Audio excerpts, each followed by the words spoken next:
Hello, the topic of this lecture is economics and politics. I'm going to be looking at the early history of the United States up until the late 1830s. America entered the 19th century with much economic promise. The young nation had valuable raw materials, abundant agricultural land, and there was no stigma associated with engaging in business and acquiring wealth. But economic independence would come later for the United States. In this early stage, Americans still depended on Great Britain for most of its manufactured goods. The acquisition of land was an economic and political coup for the United States. In 1762, Spain received Louisiana from France, but the Spanish found the sprawling territory vulnerable. France wanted it back and made a deal with the Spanish in 1800. However, Americans on the western frontier worried that they would lose access to the all-important Mississippi River. President Thomas Jefferson sent James Monroe to France to join Robert Livingston for diplomatic negotiations.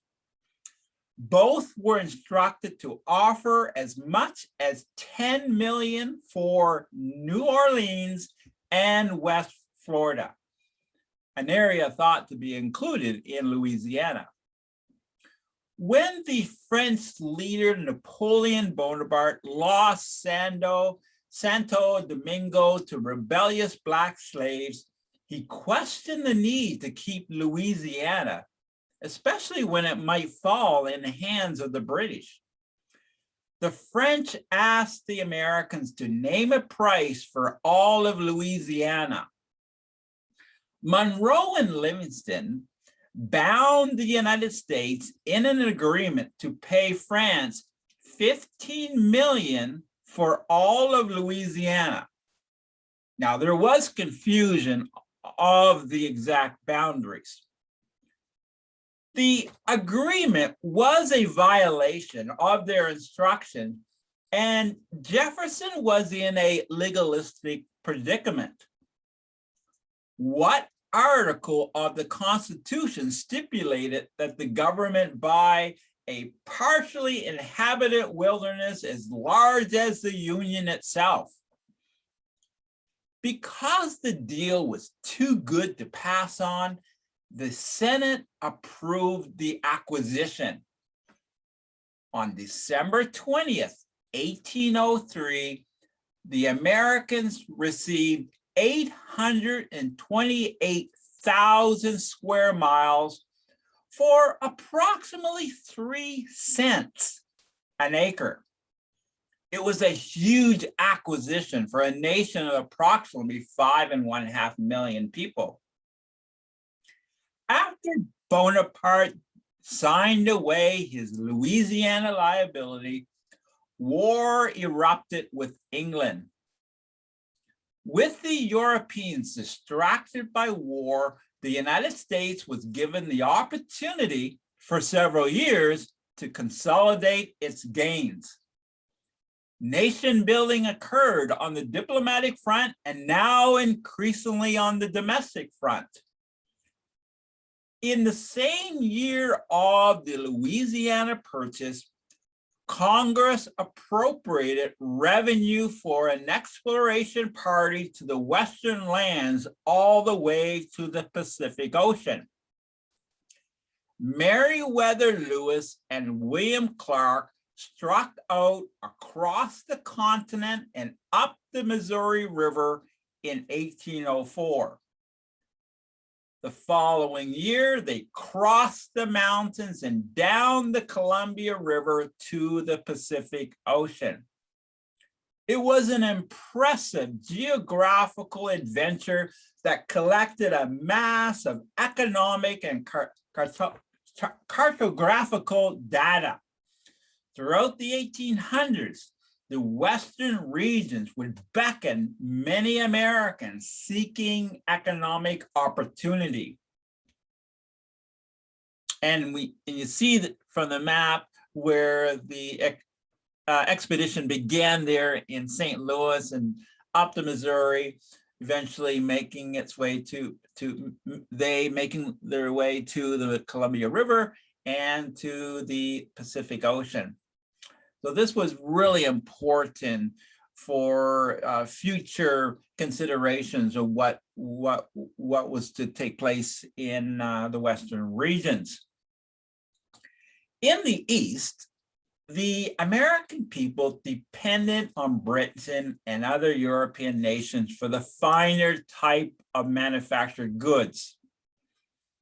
And when you think of Britain, the Industrial Revolution that was operated at a very good, a profitable pace for Britain.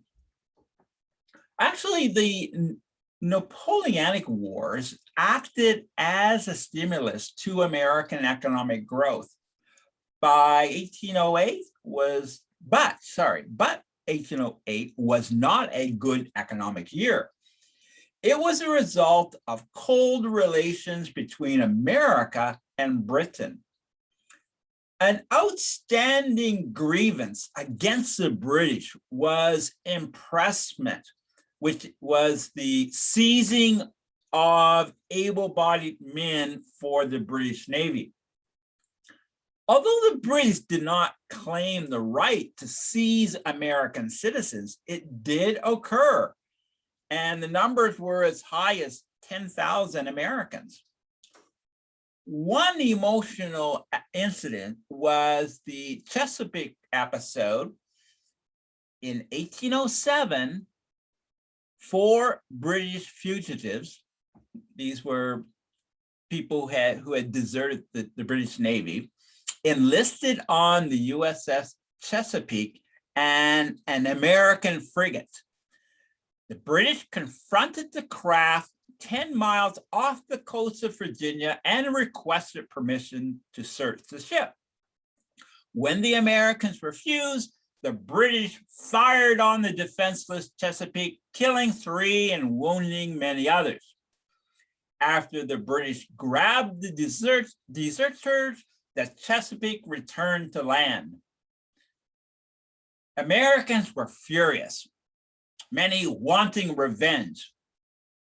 Seeking to avoid war, President Jefferson demanded reparations and the end of British impressment tactics.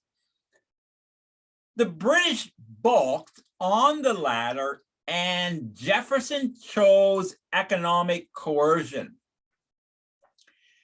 The Embargo Act of 1807 virtually prohibited the export of any goods from the United States by sea or by land. This turned out to be a self-crucifying embargo that was not well received in the New England states.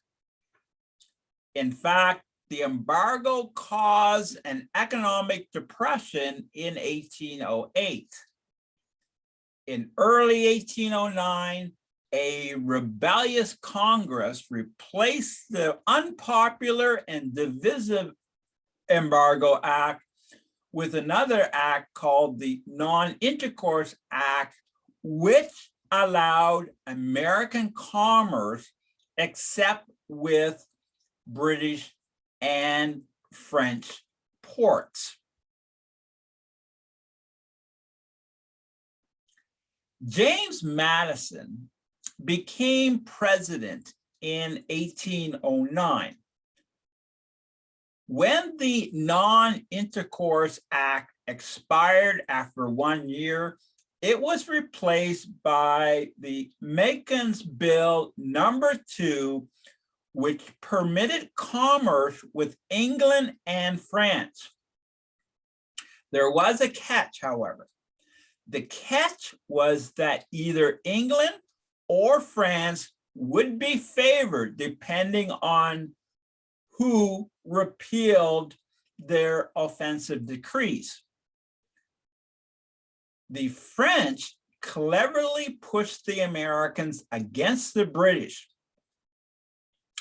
Also, American war hawks pointed to killings in the Northwest region.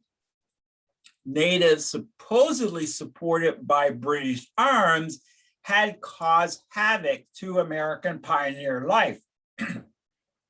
Many Westerners wanted action against Indian attacks. According to one historian, the presence of Canada, which was both a menace and a lure, not only added to the vigor of their cry, but probably tipped the scales in favor of hostilities. Without Canada, there could hardly have been a war of 1812. Congress approved a war resolution in June of 1812. However, the United States entered Mr. Madison's war unprepared and disunited. The New England states were unenthusiastic. New England merchants and traders wanted to continue commerce with Britain.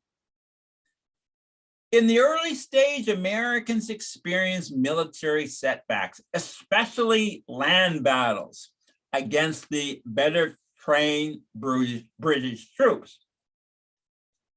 The Americans did better with naval battles on the Atlantic and, for the most part, on the Great Lakes, yet neither the British nor the Americans dominated.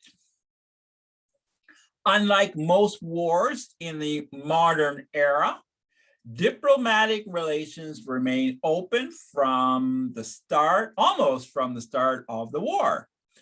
Both sides made overtures for peace, but to no avail.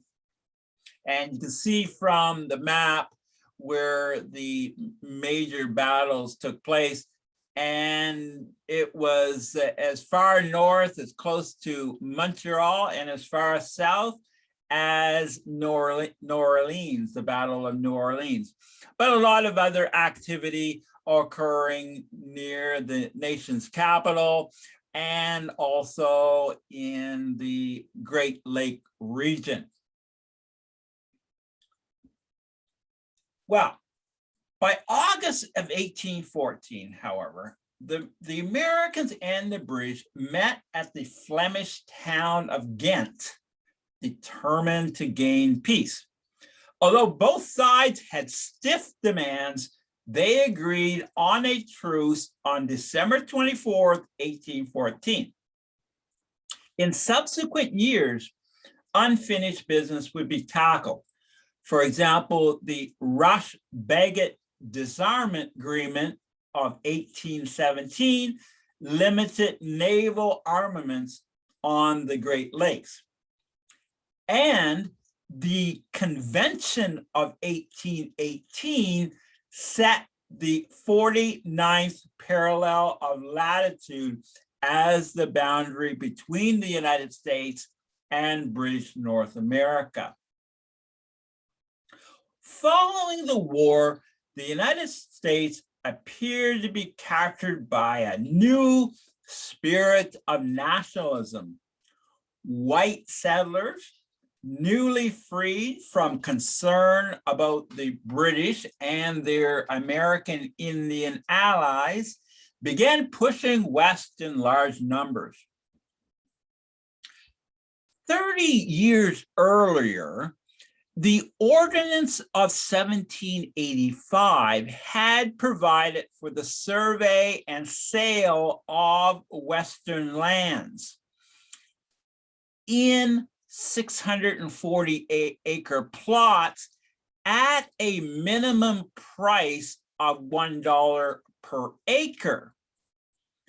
Most new farmers did not have the minimum $640 to take advantage of this legislation. In 1804,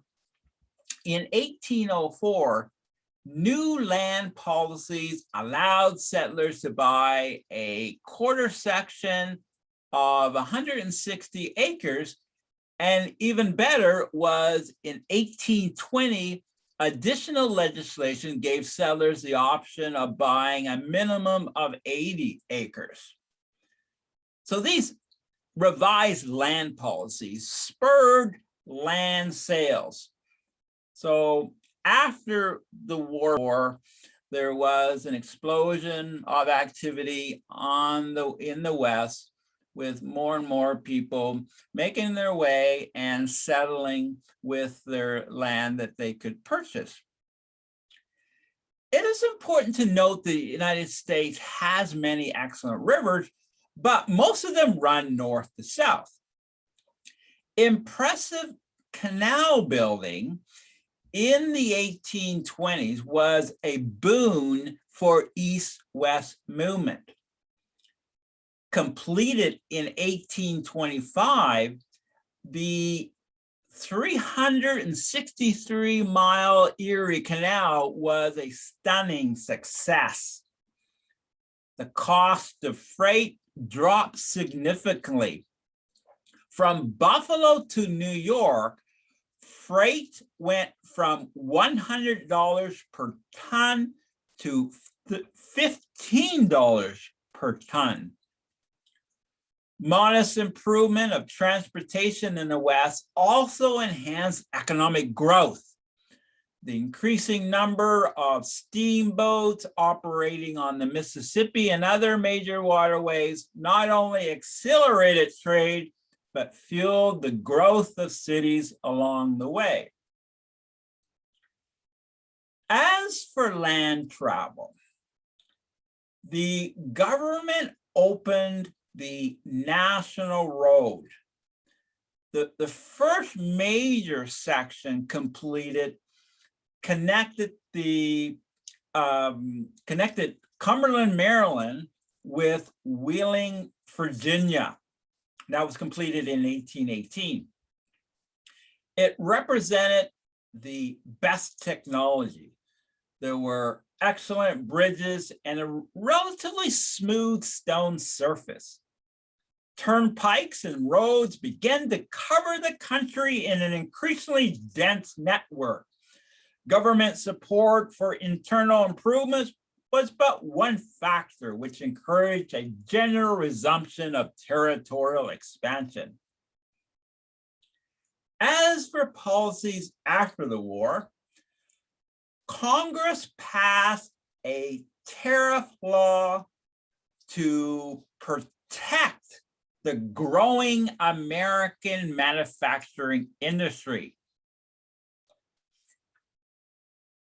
Merchants and traders typically opposed tariff legislation that restricted the free flow of trade. Southerners did not like the tariff because they viewed it as an unjust tax. They had to pay higher prices for manufactured goods while selling their crops on the foreign market. The tariff did little for them. However, the tariff did favor others. New factory buildings went up along the streams and rivers of Massachusetts, Connecticut, Rhode Island, and Pennsylvania, producing by water power what hands had made only a few years earlier. So there was some winners and losers when it came to the tariff. Again, we see New England supporting the tariff and the South, most part, opposing it. Congress also chartered a second bank of the United States. The first one was from 1791 to 1811. So there were a few years where there was not a Bank of the United States. So we have a second bank established in 1816. That was to be for 20 years. So this charter was to last to 1836. Leading members of the Republican Party, and again, this is not today's Republican Party, long known for their opposition to federal power, began to view the central government more favorably. So there is sort of a change of mind concerning such bigger issues relating to the central government. The Republicans of Thomas Jefferson were earlier period where there's suspicion of the central government. Now, years later, the Republican politicians are more favorable about central government. As new lands were acquired in the North, South, and West, marked economic growth followed. There was a significant population growth. In the first 20 years of the 19th century, the numbers rose from 5.3 million to almost 10 million, so a doubling of the population. Growth in the West and Southwest resulted in the birth of 4 states: Indiana in 1816, Mississippi 1 year later, so 1817, Illinois next following year, 1818, and finally Alabama in 1814. The period received the label the era of good feelings.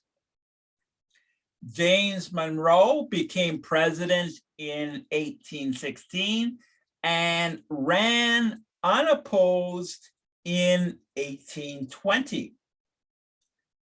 Monroe was considered an honest man, less intellectually distinguished than Jefferson or Madison, but he was dependable. Relishing the role of peacemaker and conciliator, he took a bipartisan approach with his cabinet. For example, he chose John Quincy Adams for his Secretary of State. Adams being being a Federalist. As for the Federalist Party fizzled out and hardly anyone missed it. Old party divisions and nagging sectional divisions seemed to be fading, at least briefly. America, however, did experience setbacks. A series of events in 1819 abroad and at home conspired to bring a sudden halt to some of the economic growth and success of America's economy. For example, the British found that the price of American cotton had risen too high, and they looked to India for their cotton. Land prices decreased, and state banks that were built on inflated credit crashed. There was a financial panic resulting in an economic depression. So again, we have this panic of 1819. Another issue was the conflict over slavery. And a map of the United States in later on in 1840 shows that a number of southern states had a high percentage of slaves. we can see South Carolina, Georgia, Alabama, Mississippi, and Louisiana. The census for 1840, there were free blacks, almost 400,000. Slaves were close to 2.5 million, and the white population consisted of about 14, a little over 14 million. Well, the Deep South was becoming a great producer of cotton. And there were a number of reasons for this. First, you had the demands of a growing textile industry in England. And again, the Industrial Revolution in Britain is going extremely well. Lots of industry, lots of economic activity, and the textile industry is taking off. Second, there was the impact in America of the Cotton Gin by Eli Whitney. Whitney's simple machine allowed a single laborer to do the work of 50 workers.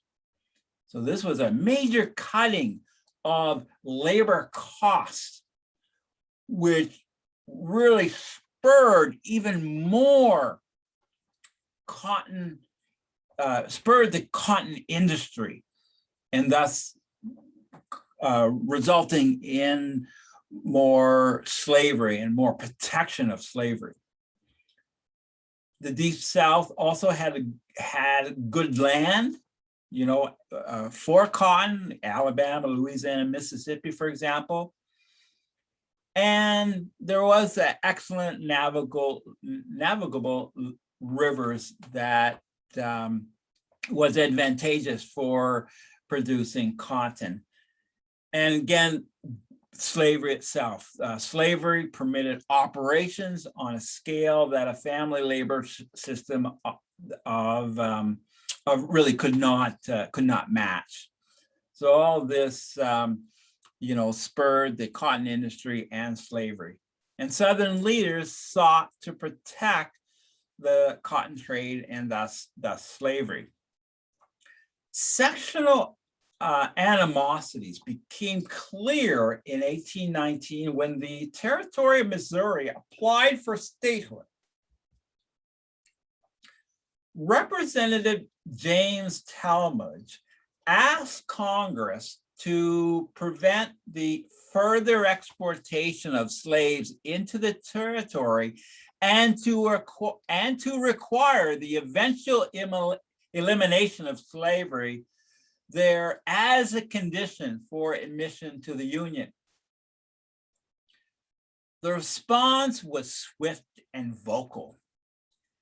The suggestion had put the House into an uproar, and Republicans became divided on the issue of slavery. On the one hand, Northern congressmen argued that the institution of slavery violated the right of life, liberty, and the pursuit of happiness as expressed in the Declaration of Independence. On the other hand, slaveholders argued that the Declaration did not apply to Black people. Some even dismiss the phrase, "all men are created equal," as a meaningless abstraction.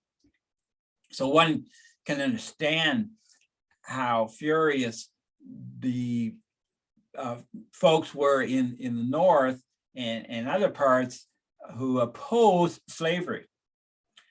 There was the argument that any attempt by Congress to interfere in Missouri's business was a violation of states' rights.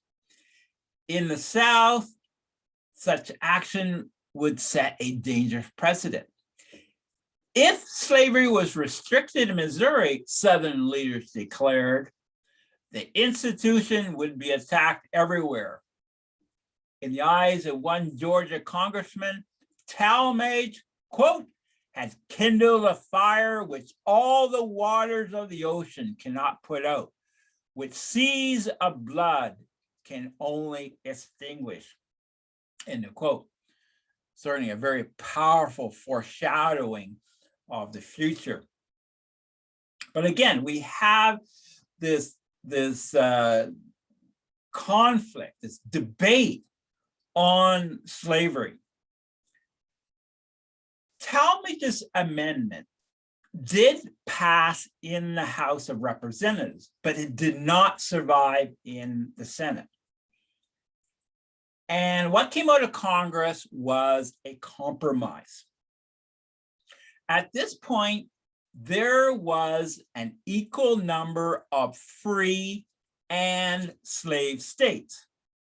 The compromise was that Missouri be admitted to the Union as a slave state and Maine admitted as a free state.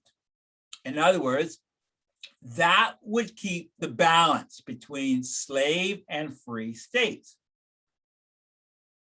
Also, the Missouri Compromise was that future slave states were to be restricted in the region south of the southern boundaries of Missouri. And if you look at the map of the Missouri Compromise, you see at 36 degrees there at the Missouri Compromise line, there will be no slave states north of that line. There could only be slave states south of 3630. The issue was extremely divisive, and the crisis demonstrated that the perceived harmony of the era of good feelings masked some serious divisions about the nature and direction of American society. Thomas Jefferson wrote, "I considered it as once as the knell of the Union." End of quote. He regretted the existence of slavery. And as he concluded painfully, quote, "We have the wolf by the ears, and we can neither hold him nor safely let him go. Justice is in one scale and self-preservation in the other." The debate over Missouri revealed enormous regional differences over slavery and foreshadowed the national splintering which was to come. In the 1820s, politics became uglier.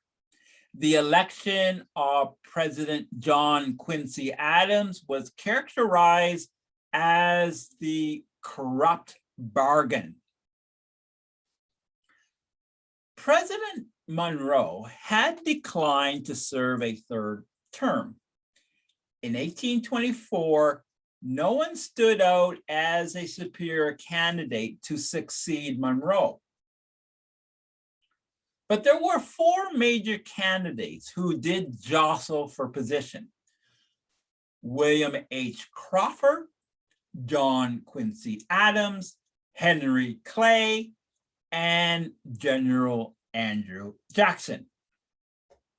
There was expectation among many that the next president would be William Crawford, the Secretary of the Treasury.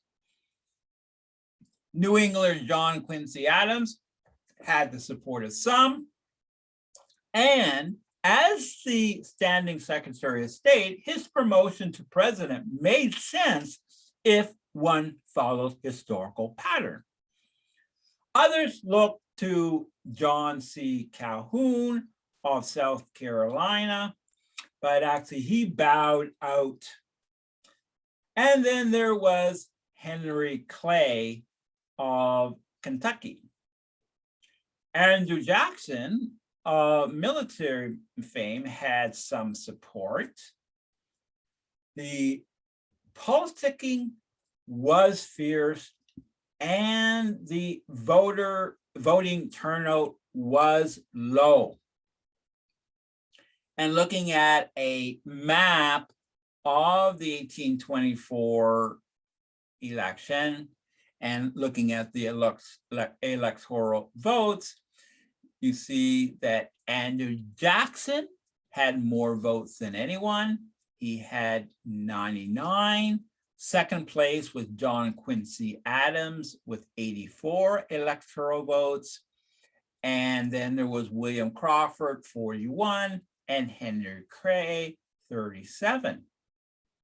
It is also revealing, looking at the percent of popular votes.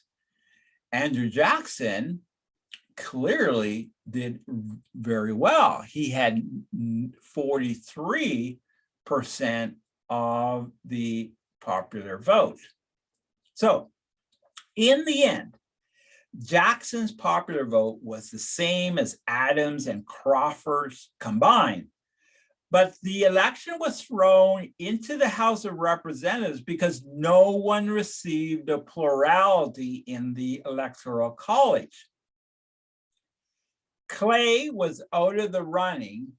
Thus, the House had to choose among the top three candidates. And they were Jackson, Adams, or Crawford. But Clay, who had finished fourth, made a deal with the other candidates, except Jackson, who he felt was unworthy to be president. In the end, Clay formed an alliance with Adams. Adams took the 3 states Clay had won in the Electoral College, giving him enough to become president. 2 weeks later, guess who the new president Adams chose as his Secretary of State? Yes, Clay. Thus the charge of a corrupt bargain. It didn't look well. It's hard. There's no clear evidence that there was a corrupt bargain, but the optics were not good, certainly. The Adams administration bogged down into factionalism and paralysis, always with the shadow of his supposed corrupt bargain with Clay. Not even his vice president gave him much support. In an unusual 1826 letter to Andrew Jackson, Vice President Calhoun wrote, quote, that you may be the instrument under providence of confounding political machinations and of turning the attempts against the liberty of the country into the means of perpetuating our freedom is my sincere wish. End of quote. So here we have the vice president not being supportive of the president, but actually being supportive of Andrew Jackson. Here was the strange situation of the vice president closing ranks with the president's bitter enemy. It was clear that partisan politics had returned. This set the stage for the rise of Andrew Jackson. The so-called era of good feelings had been replaced by a new two-party system. And with the arrival of Jackson, the nation was about to enter a new era. Adams' presidency was not helped by the fact that he was seen as a symbol of aristocracy. Pro-Jackson supporters claimed that they had found a true man of the people to strip the office from the aristocratic Adams. As it turns out, Jackson easily won the 1828 election. So clear clear, the American people spoke very clearly on this. We have him winning the popular vote by 56% over 44% of Adams, and even more impressive was the electoral vote, him gaining almost 70% of the electoral votes. The change was coming. Inauguration Day itself was notable. When Jackson completed his brief address, the audience followed him to the White House.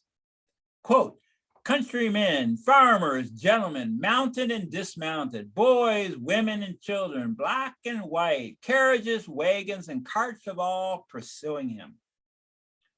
In the White House, they spilled barrels of orange punch, stood on expensive chairs in their muddy boots, and smashed thousands of dollars worth of china. As for Jackson, he had contempt for the endless banquets and overheated social life of Washington. In fact, Washington's social life caused a rift within Jackson's administration. His enemies mercilessly attacked his wife, Rachel Jackson, on the grounds of adultery. A pious woman, Rachel had married Jackson believing that her divorce to her first husband had been legal. The facts of the case were unclear, but Rachel died soon after all this attacks on her. And the President Jackson blamed his enemies for her death. When Jackson took office, turning to Indian policy, Indians held large areas of the South and the West. From the time of his military battles against Indians to his presidency, Jackson remained mostly unsympathetic towards Native people. It did not matter that the so-called, quote, civilized tribes, a term that was used, had adapted themselves to the dominant society. Many of the Cherokee, Chickasaw, Creeks, and Choctaw tribes and other tribes were led by chiefs of mixed descent. These leaders lived in cabins, houses, and even mansions. The children of the Indian leaders and others had been educated at missionary schools. The wealthiest tribe was the Cherokee tribe, and the Cherokees published their own newspaper and a written constitution. And this is where things got tragic. Jackson opposed the idea of any group setting up a separate republic within the United States. I mean, the United States was a vast and growing nation united in a single system of law and government. Jackson did not want to see any new nation or republic within this growing nation united in a single system of law and government. The Jacksonian administration pushed through the Indian Removal Act of 1830. Now, there were other issues here. Certainly, there would have been many whites in the South would be all too happy to take over lands that the Indians possessed in the Southeast. So what we have is actually a forced migration. Many of these tribes were moved from the Southeast and pushed westward to Oklahoma, forced to migrate to Oklahoma. And tragically, many died of disease and hunger. And this is referred to as the Trail of Tears. So that was one controversial issue that Jackson, that we know of, the Jacksonian administration. Another issue was Jackson's opposition to the Bank of the United States. Although the charter for the Bank of the United States was legal until 1836, Nicholas Bedell, president of the bank, applied early for recharter in 1832 with the encouragement of Henry Clay and Daniel Webster, both Clay and Webster being anti-Jackson politicians. It was an election year, and they hoped to use the issue to defeat Jackson and his party, now called the Democratic Party.